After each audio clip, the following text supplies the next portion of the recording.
Daily is daily Vikings entertainment. We just want the Vikings to win a Super Bowl before we die. I will ride with this group. Seriously, man. Please. And away we go. And welcome into Purple Access. Judd Zulgad, Chip Scoggins, Star Tribune sports columnist, and a guy who just returned from London where he got to see the Vikings improve to 5-0. Plenty to discuss here. Vikings in the bye week, obviously off Sunday, then play a week from Sunday against Detroit in what is now probably for the first time in a long time a super anticipated Lions-Vikings matchup, Chipper. But before we get to that, I want to give a shout out to my friends at Livia Weight Control Centers who have helped me drop weight before. I got up a few pounds again, and guess what I said? I'm going back, and I've dropped 13 pounds in 3 weeks. Feeling great, and that's because this program works. It's simple, it's easy. Best part about it is the support that you get is fantastic. No judgment, just basically help. Again, it is a program that doesn't take a ton of work. It makes perfect sense, and it helps you drop those unwanted pounds. Join today, and you get the nutrition plan. Get it your first 8 weeks for free. That's right, first 8 weeks for free. Check them out at 855-GO-LIVEA, Livia.com, Livia, Livea.com, if you want to drop those unwanted pounds, especially as winter approaches, and we ordinarily gain some weight. Chip Scoggins, so you covered the Jets game. It was probably a little bit more exciting than originally anticipated by how the Vikings started that game. But give me your impressions after being around the team for several days as to what you think of a team that I think a lot of us thought might win a couple games by now, and is one of two undefeated teams left in the entire league entering week 6. I think this team is very connected. It has a great chemistry and spirit about it.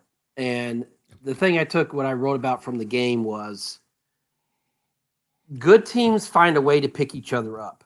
And because it's not always going to be clean. It's not always going to look good.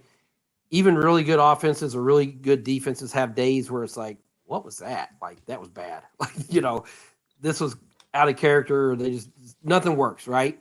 Yep. And I got that sense Sunday, obviously from the offense. The special teams outside of the kicker was not good. No. But and we could say, man, the Vikings played bad. But guess what? They won a game because they have a defense that just kept going out there and saying, all right, don't worry about it. We know their offense is struggling. We know the special teams are having mistakes. We'll keep shutting them down, and we'll find a way to win this game. It was closer than it should have been, but I just think that's a mark of a good team that even when things are kind of not right and you have a bad day, that you still find a way to win. Because so ordinarily, and we've seen in the past, it's easy to lose those games, right? Where you the or the Green Bay game. So, but I just think there's a good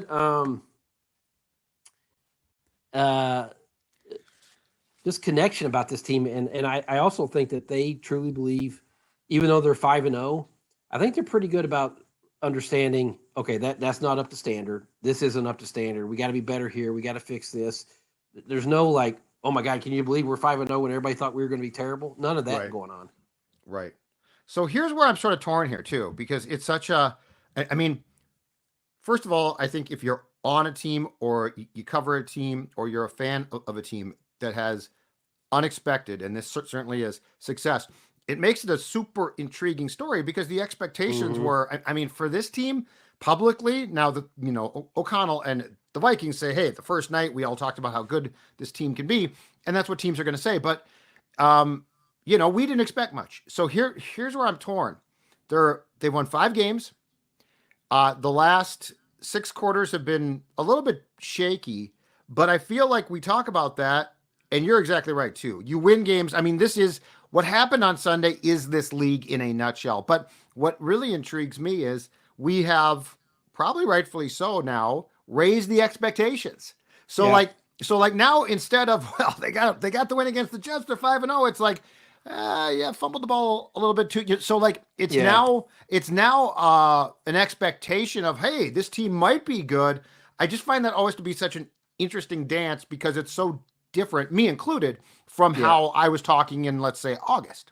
Well, it's funny. In a span of a month and a half, we've gone from not really having a lot of expectations definitely a lot of unknowns and questions to understanding that this is a good team and that what the standard is because you've seen him play at that. And I think we should start with Sam Darnold. Going into that game, Judd, he led the NFL in touchdown passes, led the NFL in passer rating. First Vikings quarterback in history to have 100-plus passer rating in the first 4 games of the season, tied an NFL record going back to 1970. Could have broken that record if he'd been over 100. So the natural reaction was when he played poorly, well, Sam Darnold. It's like, well, maybe it was just a bad day. Right. I need to see more to know, was this something more than just a bad day? But I think we have to get past, well, it's just Sam Darnold, because we've seen him play at a high level the first 4 weeks. And so, but I think it's weird. I think there's, keep trying to think of the maturity about this team. You walk in that locker room where there's Stephon Gilmore, Harrison Smith. They're not young. No. Yep. What they have on offense with Jefferson, the best wide receiver in the league. He was mad, Judd. He came in that press room. He was mad.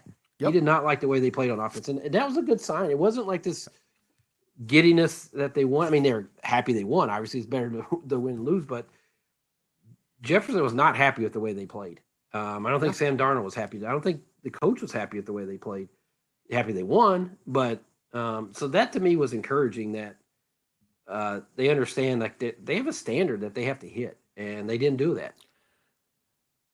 I saw that, and I think that the coach is probably not pleased with the last 6 quarters in some ways. Now, the interesting thing, the thing that we got a little bit of a snapshot of, and look, the Jets, they're a mess, but they're good defensively. So like that secondary is good, Judd. Their secondary is good. And they're glued. Like, it's funny, but there was one PI that Jefferson got called where he shoved off first.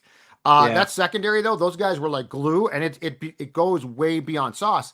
But I felt like what we saw on Sunday, there was one thing. Aaron Jones. Yeah. And look, I have said this. I had no idea he was going to be this important, okay? I thought he was a veteran guy. I didn't realize that the actual wear and tear, because he's about to turn 30, isn't that bad. He does get hurt, but he got hurt, Chipper, and came out. And in my opinion, that affected the entire thing, the entire offensive game, I thought, not because he can just run the ball, but because he is in a small collection of the most complete Vikings running backs that we have ever covered. Complete being the key word. Well, it's easy to say the quarterback didn't play well. I thought the offensive line had their worst day of the year. They have Aaron Jones is so good he's explosive, but he gets tough yardage. He gets the short yard stuff. He's an incredible pass blocker in terms of picking up the blitz. How invaluable is the screen pass where you can dump it off to him and loosen things up, which they, huge. You can gain yards there. Huge. And just look at his yards per carry. And that affected everything. I wrote it as like their equilibrium was off without him. And so now all more pressure goes on Darnold and passing game. I thought that's probably the toughest corners they faced collectively this season. And yes, they were grabbing some. We saw those. They get called, but they're also good. I mean, there wasn't a lot of room there to throw. So, and then Darnold was off, and the head coach, the play call, and I was baffled by just to keep taking the deep shots. There was nothing intermediate. And I asked him, I said, did you ever, when it's not working, do you ever think, okay, I got to try something else, dial back? But he said the way they were being defended took them there. Like, somebody smarter than me will know better than that. But I felt like there was just maybe could have tried something else. But so I think it's all those things. I don't think it was just one thing. I think all those things contributed to their worst day. And so that's why I don't want to overreact to, the one bad day, because even like you go back to a week earlier at Green Bay when the defense got leaky and they had to come out, they had that drive, boom, boom, boom, right down the field. Jefferson makes the catches and they kick a field goal. And so, but Aaron Jones, he gives them the offense that we thought we were going to see under O'Connell. Not necessarily balanced, but the threat of both. Correct. And Chandler just, I mean, I think Chandler's good as a nice change of pack, but he's not Aaron Jones. No, and I'm a little bit disappointed. Like I didn't think that he was going to be as complete a back. I thought that he would do more. But and Jones is the thing with Jones too is, and this I had no clue about, but his locker room dynamic, his presence, like he's got a special. But I mean, he is just, I don't know. He's a likable guy, but he's extremely competitive, and he feels like he's a calming presence, which, that they probably need. Let's talk about Darnold though. So yeah, it's not fair to say, okay, Sam sucks now, but I think it is fair to say, and this goes right to the heart of what you're talking about with the play calling. I think it's fair to say that the Darnold we saw in September can't be expected to be the guy that we're going to see for 17 games. I mean, that was, he's gotten off in Carolina. He got off to a great start his first or second year there. Yeah. And then and then in that case, he crashed. I'm not saying he's going to crash, but I am saying, I don't think Sunday's game, and I know what O'Connell was trying to say, but it feels like O'Connell wants to do something. And if it doesn't work, he's going to continue to do it. Yeah. And I don't know. And when it comes to a year from now, JJ McCarthy, go to town. For all I know, he's great. He can do whatever you want. But it feels like O'Connell got a little bit too over his skis in not coming up with, to your point, like, I'm not saying become totally passive. You have to throw the ball. But the accuracy problem was very clear. So I don't think it's fair to expect Darnold to be the guy that we saw in September just because he had a great September. Well, there's going to be games where he doesn't play well. Or you face a really good secondary that, hey, guess what? The windows are a little bit smaller when Sauce Gardner's out there and Reed. I mean, that's a good secondary. And I don't know that. I think he needs the running game. He needs Aaron Jones' presence. I think he needs better protection than he got Sunday. I thought the first four games, the line wasn't perfect, but I thought it's been pretty good, right? We haven't lamented it. We've said, hey, that's been good protection. Tackles are great. I did feel on Sunday like he hung onto the ball too long at times. Well, that's the thing. So I think it was a combination of this and watching it in real time in person. I thought there were times where he got moved off his spot because of the pressure, and I thought times where he was like really holding it, like waiting for somebody to come open. And I think that indecision might have been you're facing some pretty good corners that are good at their, and so exactly maybe it wasn't there this time. That goes to your question though, Chip, to O'Connell, which is did you consider the alternatives there? Because you're right. Yeah, I mean, and it was it almost like it felt like they were like, we're going to keep forcing this ball down the field to Jefferson. He's going to make a play or get a PI. Right. And what did Childress used to call them? Long foul balls. It just seemed like there was a lot of long foul balls in that game. I don't think it was O'Connell's best day, obviously, as play calling. I would like to see something intermediate. And I do wonder if getting Hawkinson back will add that element to it. Or, if you had Jones in there, get a screen pass. Screens. That's what I was thinking. Just, something along those lines. So it was a weird game because the way it started is going to be a laugher again. And the way the defense was playing, they just had Hackett. He was getting taken to school by Flores. I want to talk about that next. And Aaron Jones, Aaron Rodgers was flustered like, you don't really see. That first half defensive effort between coaching and execution. And go back to, I said the maturities, and this team just has some dudes on it, man, with Van Ginkel and Aaron Jones and obviously, JJ and Gilmore and Harris. I mean, they just have some guys that are well established in this league, have had success in this league, that know what it takes to win, that are competitive as hell. So I just think it's a really good locker room, Judd. Do you know what they got? And O'Connell has used this phrase repeatedly. And a couple of weeks ago at his presser, I said, I want you to elaborate on what this means to you. He has guys, this might sound hokey and cliched, who love football. Mm-hmm. And Chip, we've covered, I mean, you have covered more teams than me. But we covered Vikings teams together where that was not present. Just because you're good at football does not mean you love it. I feel like, and it's a very smart team. Defensively, I think these guys are brilliant. You have to be. You do not do what Flores wants unless you are a savant.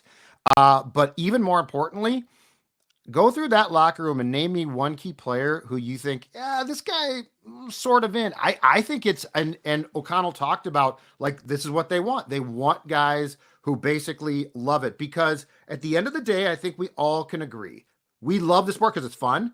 It's a brutal sport. Well, that's it. Yeah. It's an awful sport to play in most cases. So you have to absolutely eat, sleep, and breathe football. Yeah. And they have that. They have you can just see that it matters. Like the standard. Like Aaron Jones has a standard he wants to play at, right? And an enthusiasm with it. You think Harrison Smith doesn't have a standard he expects of himself, and Gilmore and Van Ginkel and all of them. I mean, Jefferson, you think Jefferson doesn't have so it's they have put together a roster of obviously talented guys. I think that is deeper, but also just really good, mature leadership. And so I think that's a big part of being able to win when things are going haywire, at Green Bay or this week, that it doesn't result in a loss. And that's not to say, they're not going to come out on the wrong end, but you don't lose the games you shouldn't lose as much. That's right. They got that Jets game. You easily could have lost.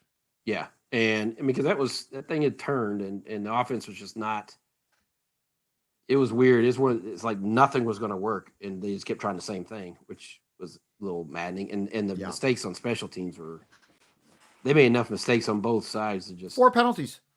It was every time the kicker was, rock solid. Obviously he looks like he's got the goods, but the rest, all the penalties were like, what are they doing? It's like just shooting themselves in the foot here. Yeah, I think it was a season high 11 penalties, 4 on special teams, which is just atrociously bad. That's inexcusable. Yeah. They did not play, but I think the key to go back to the love football locker room is this.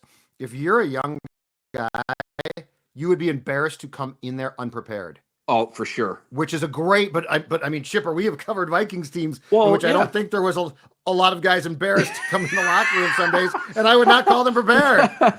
That is true. It sounds so silly, but it's absolutely the buy-in, or to your word, the standard.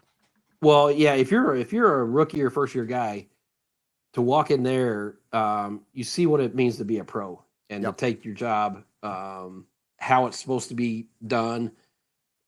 It just, you get a vibe when you're around teams, right? Correct. You just do. We've covered so many of these. And I don't care what sport it is. Like, you walk in there, I go back to the Bomba squad. We walk in that clubhouse at Twins. It's like that. Like, that team had leadership, and Nelson Cruz, and I get that 100%. When you're around this group, you just get that sense from the guys they have. Every team has a vibe, right? Every team 100%. Has a vibe, and it's often led by, in football, I feel like it's lots of times led by the coach. And O'Connell, O'Connell is perpetually positive, but you can tell there's times when he's been pushed too far. But I feel like every team has a vibe, and I feel like the vibe on this one is a veteran group that doesn't want to waste its time, and everybody is in. And I'll say this. Gilmore coming in, 3 weeks before the opener? Yeah. How important has he been, again, on and off? Like, that cornerback core went from being Chipper, I don't know about them, to it's legit. Might not be great, but it's damn legit now. Well, it is. And talking to him afterwards, he's just such a, he's a future Hall of Famer. He's a guy who knows. But he was talking about, we were asking about that last, because Harrison, we had talked to Harrison Smith before, and he's like, man, the way he played that, the back pedal, you don't, like, people might not understand, like, how he played that, how difficult it was, like, his technique. And so we were talking to Gilmore about it, and he's like, as Rodgers, I know he's, Gilmore said he had given up a slant right before there. I didn't remember the play, but he was kind of mad at himself. He's like, you got to let it go. And he said, I'm thinking back shoulder the whole way. It's Aaron Rodgers, thinking back shoulder. And so he played it perfectly. And Bynum did his press conference later. He said, yep, Aaron Rodgers, we did a back shoulder circuit all week. We talked about it all week. That was an emphasis. He's like, this is going to be a back shoulder game. And that's the preparation. That's the detailed preparation that they know this guy makes a living throwing. He has throughout his career throwing that back shoulder. And moment of truth, he underthrew it too because Gilmore had a dive for it, but it was back shoulder, and he just read it perfectly. Absolutely great. Speaking of pros, Chip Scoggins, I want to tell you about the pros at uglydeck.com because they're on a mission to rid the world of one thing. I bet you can guess, ugly decks. That's right. Book a free deck estimate this month. Get 3 free footings included.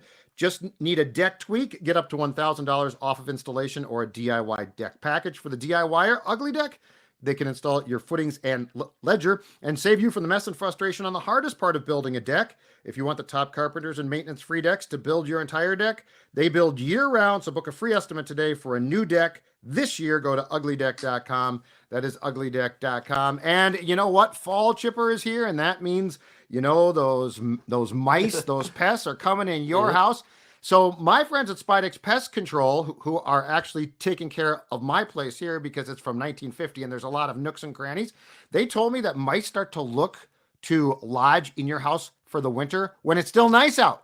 They're advanced scouts. I had no clue. But with Spydex, guess what? They are going to foil the attempt by the mice, just like the Vikings defense foils opposing teams.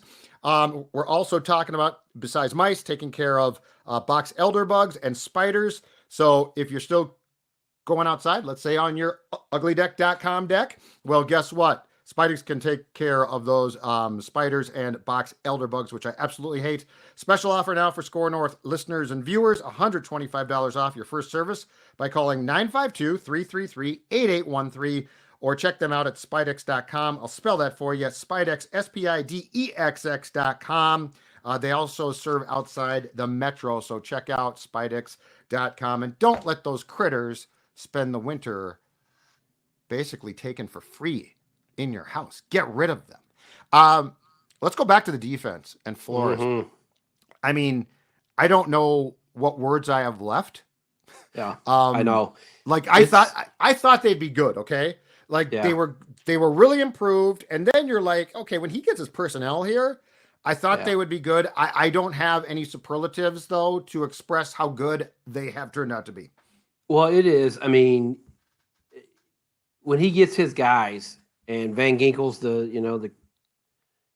the top of the list. Like he's showing blitz there, and he knows to drop into the space because he knows Rodgers is going to see blitz and throw hot, and he was right there, and he fooled Rodgers. And then to get it to the, Harrison gave him a great block and to tightrope it down the thing. I mean, they are just so creative, so aggressive. I think so fast, and. You mentioned the word earlier about intelligence. I don't think you could play in his defense if you don't have the IQ and the instincts to be able to, because, they'll hear what the quarterback says and then they'll check into something. So they have to be able to do it like this. Like you have to be and know it. It's like you don't have time to think, okay, if you're pausing, it's not going to work. If you're not sure, I'm sure there are some times where they have, chaos that doesn't look right, but that's what they're talking about, organized chaos, and that's what it looks like. I mean, they are on a, we always talk about an NBA or a basketball team that plays defense on a string. That defense looks like it's playing on a string because they all are in the right, they're all connected about making these checks and where they're supposed to be. They're a fun defense to watch because of just all the different things that they're doing. And there was one point, Judd, I think it was a third down. I was sitting next to Alec Lewis there for the Athletic. I was like, look at that defense. All the guys look the same. They have the same body type. Yes. There were a couple big guys at linemen, but there's like 9 guys out there that all look like they're about 6'3", 240 The edge pounds. guys, Chip. Yeah, it was the edge linebackers. guys. It was crazy. You're exactly right. And look, the amount of disguising, the amount of and it's not just that they have they've beaten some really good, really smart QBs. So far Flores has outdueled Kyle Shanahan, Matt LaFleur. Like we're talking guys that are that are, I think, probably seen as his equal or O'Connell's equal on the offensive side of the ball. And yeah, it is like when Daniil left, it's like, okay, I get it, but they're going to miss him, right? And he's really good. This is no dig at him. But then you looked at what they brought in. And to your point, look at how sleek Grenard is. Yeah. Van Ginkel, he's sleek. Like if you put Van Ginkel and Daniil side by side and said, they basically play the same spot, or in this defense, they play the same spot, you'd be like, no, they don't. Yeah. And Dallas Turner on that fourth down stop, I mean, he was shot like a cannon off that edge. And he's going to be first. Good. And then Cashman cleaned it up. Yeah, I mean, Cashman's been really good for him, but it is the way that they can communicate so quickly, like pre-snap, because it seems like they, what do you get, 10 seconds to bring this all together once they get to the line? Yeah, and you can see them like they're doing this. I like to watch the players because they're turning and going like this and yelling to each other, and they just know. I mean, that's just through repetition and film study. But it's you just have to have a good, I think, to play for Flores. You better be tough, but you also better be smart above all else to understand, like, because he's asking them to do a lot. And it's probably not for everybody. I'm sure there are players that, just maybe athletically fit what he wants to do, but just can't handle the processing that they have to do. But Rodgers was, his body language, I mean, it always is, but he was so frustrated with everything. And, for them to create those turnovers, and just be physical. I think, their line has been physical. I mean, that to me, was it last year or 2 years ago where teams just ran the ball on them? Their run D has been really good. Now they're not being run against a ton because they do take leads, but they've held, I believe they have, the San Francisco game is the only game in which they have given up 100 or more yards to the team. Yeah. And you're right. I mean, that's the thing. Seifert had that great stat. They've only trailed for 3 minutes. I mean, think about it. When you can play from ahead so much. I mean, and you're not having to throw a certain part of your game plan. It would be 0 if Ham hadn't fumbled that ball. Yeah. They would have trailed for 0. That's unbelievable. It will be. I think we talked about last time I was on with you. Like, if Darnold if he is trailing by 10 or something, right? How's that going to look? We want to see him under those situations. But yeah, I mean, you sort of run out of superlatives with the defense because, Judd, they already have 11 interceptions. They had 11 interceptions all of last season. Yep. Think about that. In 5 games, they've equaled their total of interceptions from last season. Because they can do what they want. Like, this is a testament to how little Flores could do exactly what he wanted. Yeah.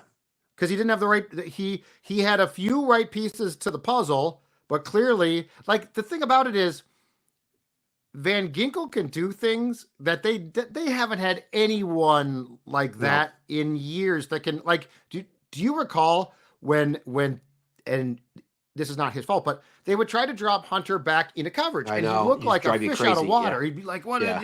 And it drove you nuts because you're like, he just rushes the quarterback. Now you see Van Ginkel, who basically has the mind of a safety. Well, it was interesting, Joe. We asked him about the interception. He said he's reading the guard. And once he saw the guard engagement, that's when he dropped back. Like, that's his read. That's his tell. The guard was going to engage him, so he dropped back because he knew Rodgers was going to think hot there. I mean, like, that's happening like right now. Like, and they talked about it. Like, they saw it on film, expected it, got it, and then they did it right. Yeah, you get a pick 6 out of it. Yeah, it's crazy. I mean, it makes for a great story because, like, it's so interesting to break it down. But, the amount of stuff and what's so interesting is it feels like Flores has a blueprint of what he wants, but then in game, as he's talked about, the players are deciding a lot. So this is not a control freak thing. And I just think, the contributions you think about, I think Harrison Phillips has been really good. I mean, that sack he had in the second half, that was, impressive. I mean, what you're getting from Pat Jones, Ivan Pace. I mean, all these guys they're getting really meaningful contributions from everybody. And I think that's the sign. The thing about this defense is like, it's not just 1 or 2 guys. I mean, think about the number of guys that are having an impact. Like you say, this guy shows up and is making a legit, like you just don't, it's not just a guy. Like these are like making splash plays all across the board, up and down the lineup. Yep. Non-starters too, because I mean they're bringing in guys. Yeah. And that's the thing but yeah, you can tell that they now have the personnel pieces that they want, and they also have a lot of guys that are really, really smart, like the secondary. I mean, Harrison Smith, Bynum, Metellus. Like it's even more interesting now that at some point in Murphy. time, I think Murphy's a smart player. He's a smart player. I mean, Shaq Griffin, Gilmore, obviously, Shaq Griffin. Yeah. But it's interesting that Flores, at some point in time, pretty early in his tenure, either talked to or saw on film Josh Metellus, 6th round pick, special teams guy, nice guy who worked hard, right? And I mean, I remember in those first OTAs a year ago, it's like Josh Metellus is doing a lot. What's going on here? But I mean, he identified that almost immediately, and that's a 6th round pick who, football-y guys would say, hey, he's a 6th round pick. He's a special teams guy. Like, think about having the open-mindedness to say, this isn't going to be exactly what I want, but this dude, and I've got, at the time, Lewis Seen, who's our 1st-round safety, who doesn't really fit at all. Yeah, and, Van Ginkel's probably in that same boat where maybe doesn't fit the prototype at a certain position. But, you look at Metellus, and he probably looked at, I think it's probably 2 things. He looked at body type and think, in athleticism, I can move this guy around, but also I keep going back to this. I think you have to have the instincts and the intelligence to be able to handle a lot on your plate in terms of, learning a position, understanding what an offense is trying to do, understanding what you're trying to do, be able to react quickly. They have a lot of smart guys on that defense that just understand, what Flores is. And not only that, I think he gives them a lot of autonomy, Judd, to he does, to do it on their own. Like if they see something, just call it. It's not all coming from the sideline. I think it's on the players to make those checks too, which that's a sign of a good coach that says, you know what, I trust you. We've worked on this, and I trust you to make the right play. Which is why ultimately Harrison Smith snaps aren't declining. Yeah, like we all thought he's getting older. They'll he's Flores like he got to be out there because it doesn't work. Hey, you did a great column in the Tuesday or the Wednesday. I'm sorry, your football in Minnesota column on the trip. What were your thoughts about the trip, and how surprised were you as you worked on that column by the actual amount of work that goes into taking a team from Egan to London? Yeah, well, I went the first time we went in 2013. I can tell you this time, it is a lot different experience in terms of fans understand the game more. There's a ton of Vikings fans. I mean, Judd, there are Vikings fans all over London. I saw the jerseys, the wide array. It was crazy. Yeah, I saw a Mitch Berger jersey. The fans understand the game more. It's more popular now. I think they embrace the sport more. Vikings fans were really showed out. I didn't understand didn't know I figured it was a pretty big undertaking, but all the planning that goes into sending a team to London and the Vikings. I talked to Paul Martin from operations and the equipment staff and the sports science staff and the marketing staff, and Paul Martin I've known for years. He's him. He's been there for 20 years. Yep. So they did an advanced trip in March, and he had to meet with the airline, the hotel, 2 hotels, because they stayed in 2 hotels, the busing, the hospital, the caterers, everything you can think of, because you need to have, as we saw with Lewis Seen, they need to have an action plan if there's an acute injury and a player has to, heaven forbid, have a serious injury and requires hospitalization. You have to have a plan for that. You have to have a plan for meals. You have to have a plan for. Paul Martin had to inspect the practice field and get an alternate practice field in case it rained. Locker rooms, everything. I mean, wow. The planning that goes into that for one game. But as I said, it may seem like a lot, but you can't go over there and treat it like a vacation, because one loss could mean you're not getting in the playoffs, or you're getting home field advantage, in the playoffs. So it's not like you can just punt on that because we're going to London and it's a different country and we're not. Right. No, they tried to make it as much of a normal routine as possible by having all this elaborate planning go into it. But they stayed this time because of the bye week. They stayed for an extra day, right? Came home on Monday. Yeah. Well, some point either players or staff or somebody told O'Connell, like, hey, we don't really get to see the city because they stay pretty far outside the city. If we ever have a bye, we'd like to spend a night in London. So O'Connell said, since we have the bye, so they checked out of their one hotel Sunday before the game, went, played the game, and then they checked into a hotel in the heart of the city so they could have, that's another thing, it's not like me or you was like, we'll just change hotel. You got hundreds of people where you're trying to. Here's my response. Hey, guy, you know what? You're really well paid. You come back here and explore London on your own dime in July of next year. We're going home. Can you? So they got to go at it. That's right. Zim, hey, yeah, let's stay for an extra day. No, we're getting on the plane. Yeah, so they stayed. The guys and everybody got to go out Sunday night, I think, after the game because they were done by whatever it was, 6:30, and just kind of sightsee London. They came back Monday morning, so that was nice of O'Connell to do that, and the Wilfs to pick up the tab for an extra night in London, and so it's. I will say the vibe in the stadium is cool. It's really loud. I think that they announced 62,000, but when they started singing the songs and all that, it was a cool vibe. It was a little tricky for us because it was misting / raining at times, which when you get your computer out and you're trying to write when it's raining. Oh, you're out. You're not covered.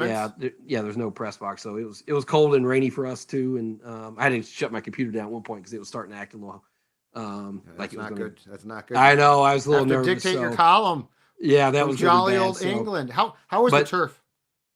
Didn't look great because it rained. It got slippery at times. You saw guys slipping. If it was the best turf, that still happened because it was rainy, probably. So, but nobody really complained about it. I think the rain just made it a little bit slick. Gotcha.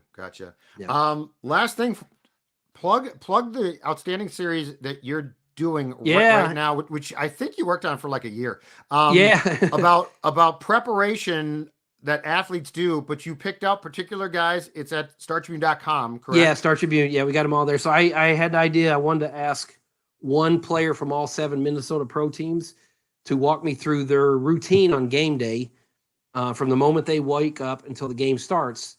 And I said, let's assume a 7:00 start because a lot of them are 7:00 games.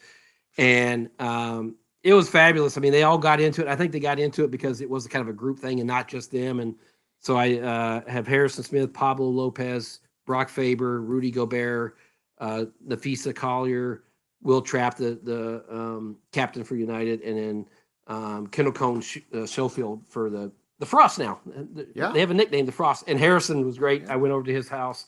I tried to get as much behind the scenes as we could, and Harrison let myself and Carlos Gonzalez, our photographer, go to his house the day of the preseason game here against, was it the Raiders? Yep.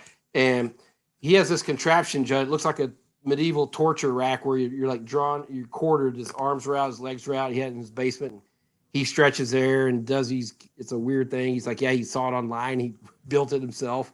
And wow. To stay loose on game days, he goes out in his backyard and swings some, practices chip shots. He's a big golfer now, a really good golfer. And so it was cool to kind of see the detail and the level and really to kind of, I don't know if they're quirks or whatever, but the things that each of these athletes does throughout a day on a game day to get ready to play. So as a subscriber to the old school hard copy, am I ever going to see these in the hard copy where I like Sunday? Nice. They're all, I think the plan was to roll out one each day, and then on Sunday we're going to put them all together as a package. Okay, because I got my check Sunday's paper. Thank you for subscriber now. Yeah. I'm a subscriber now. I don't really get the late games, but I don't know why. I didn't subscribe for a long time. I started to resubscribe when the paper was redesigned like a month ago. Yeah. I am irrationally happy. Now my paper does show up a little bit late. The old days of a kid having it on your doorstep at 5 are gone. But I am irrationally happy when I can go outside with my cup of coffee and pick up the paper. So, I know. Yeah, get it. It should be all together as a package on Sunday. So I'm looking forward to that. Yeah. Awesome. Oh, and how did you feel at 4:45 in the morning in London when you woke up to find? I would guess that because I think I texted you as well, that the Gophers had won in dramatic fashion, and your Vols. I know. What the hell happened? You start looking ahead. You start thinking about playoff. You start thinking about the third Saturday October. I was thinking we're going to be playing Alabama undefeated third Saturday October, and Alabama goes and loses to Vandy. I know. You think I feel bad? That's worse than your Vols. That's way worse. Yeah, you lose at Vandy. Yeah, so it was a wild day in college football. What happened to PJ? Who replaced him? 4th and goal. If you don't get it, you may lose that. I did not see that. And he didn't, and he supposedly didn't get it the first. He did, and they finally got it right upon review. Yeah. But and PJ out on the field comes out, and he looks sort of calm about it, and then he sees it. So the officials right there, they show it on the jumbotron, and his exact words were, "That's a bleeping touchdown." I know. I got to be honest with you. Game chipper. We've been screaming for that for years, to be aggressive in those moments, especially when it's USC, and he did, and so I applaud him for doing that. Closed circuit, last thing, I promise this time, to the Vikings. This time around, draft the safety from Minnesota when he is in the draft. He's Coy the real Parrish, deal, man. He might be the most impressive athlete I've seen on that like all around. Yeah. They've had some great players, but my God. Yeah. What can't this kid do? I went up and spent a couple days with him over the winter, his senior year. And he is a very, very confident young man. I watched him play basketball against Isaac Osman, the kid that's at Minnesota now. And Coy is they're throwing him alley-oops and he's catching it and dunk. I mean, he could just explode. And that kid is, he could have quite an impact on that program and a legacy in that program. I just hope he stays. And I would also, I would find a package on offense for him. I've been saying it, either Wildcat or jet sweeps. And if I was Ben Johnson, I would go take away all of the money everyone else on my basketball team makes and give it to him to be a 2-sport star and say, you know what? We have tutors that can take your classes for you. I saw him hit about 5 threes in a row in a span just to get hot. I mean, the kid can do it all. Oh, love it. Love it. Chipper, thanks so much. There's been great stuff. Safe travels. You're going now. Yeah. To UCLA to Pasadena, right? On Friday, I go to the Rose Bowl. Yeah, World Traveler, Star Tribune. My body's all messed up. But the Star Tribune's travel budget is back, baby. Right. I'll talk to you later. Thanks, Chip. See you, brother.